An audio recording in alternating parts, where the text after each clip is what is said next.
Hi అండి, welcome back to this the vlogs recipes. ఈరోజైతే మాత్రం మా ఇంట్లో సండే స్పెషల్ వచ్చేసరికల్లా రెండు స్పెషల్ ఉన్నాయన్నమాట.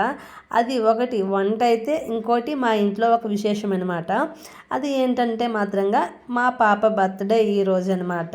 ఇంకా అలా అనేసి ఈరోజు సండే అనేసి నాన్ వెజ్ అయితే ఏమీ తేలేదనమాట. ఇంకా ఇక్కడ వచ్చేసరికల్లా పన్నీర్ దమ్ బిర్యానీ అయితే మాత్రంగా చేశానమాట. చాలా పర్ఫెక్ట్గా వచ్చింది. రెసిపీ అయితే ఏమీ షూట్ చేయలేదనమాట. ఇంకా ఇంత ఎందుకు ఉండవు అని అనుకోవచ్చు. ఇంకా మా బిల్డింగ్లో వాళ్ళకి, మా ఫ్రెండ్స్కి ఇద్దామనేసి ఇంకా ఇక్కడ పన్నీర్ దమ్ బిర్యానీ అయితే చేశాను. చాలా సూపర్ టేస్టీగా ఉంది. పన్నీర్ ముక్కలు సాఫ్ట్గా భలే ఉందనమాట. ఇంకా ఇప్పుడైతే మాత్రంగా మా బాబుకి ఫస్ట్ ఇచ్చేసి ఇంకా వాళ్ళందరికీ కూడా ఇవ్వడానికి అయితే వెళ్ళాలి. ఇంకా ఈరోజు సండే స్పెషల్ వచ్చేసరికల్లా పన్నీర్ బిర్యానీ, అలాగే మా పాప బర్త్డే. ఈ చిన్న వీడియో కానీ మీకు నచ్చినట్లయితే like, share, subscribe. Thank you for watching. Bye.